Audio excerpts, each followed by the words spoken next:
question. Pakistan relied heavily on Chinese and Turkish drones, Yes. fighter jets during the conflict with India. However, these systems proved ineffective against India's defense capabilities. What is your assessment of that, and also what is your comment on Beijing's and Ankara's support to Islamabad militarily? Turkish government is in similar position like Pakistani. Like this is the present Turkish government. This is a crazy Islamist in power who is misusing religion for his own private purposes, actually really to stuff his own pockets full of money and those of his friends. So there is kind of a natural alliance between the two. Correspondingly, Turkish president is interested in Turkish businesses receiving orders from Pakistani government and also obtaining the know-how about Pakistani combat experiences. This is a logical process, so to say. Now, the problem is the following.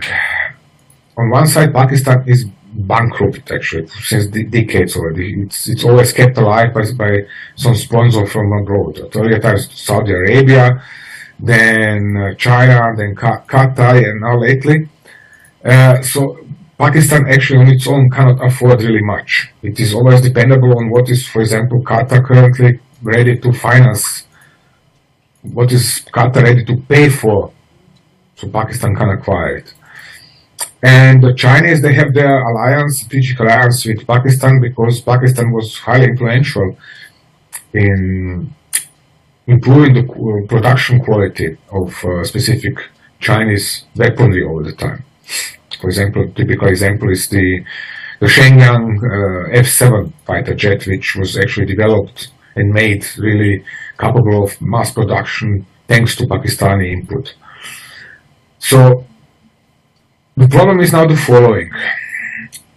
All of this weaponry, US radars, Turkish command centers, Chinese fighter jets, Chinese missiles, indigenous rockets and missiles, all this has to be integrated into one operational system, into one system which is where a single node can control all the operations so that they are better coordinated.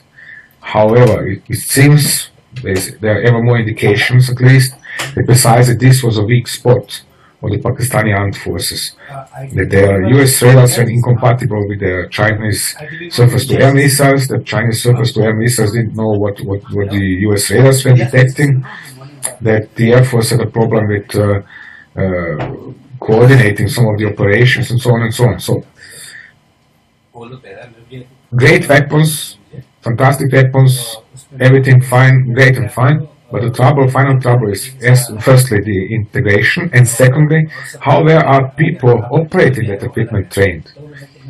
And when you are considering that Pakistani armed forces are armed forces of a country which is so heavily indoctrinated by its own military superiority, even if this is largely baseless, then it is kind of natural that there are negative repercussions from this, and that the armed forces are simply not professional enough. They're not scrutinizing their own combat experiences, they're not listening to people who have combat experiences, or they're ignoring what they should have learned. And then a defeat of this scope is de facto unavoidable. Therefore, by all, perhaps HQ-9 and HQ-16 surface-to-air missiles are much better than they performed in Pakistani service.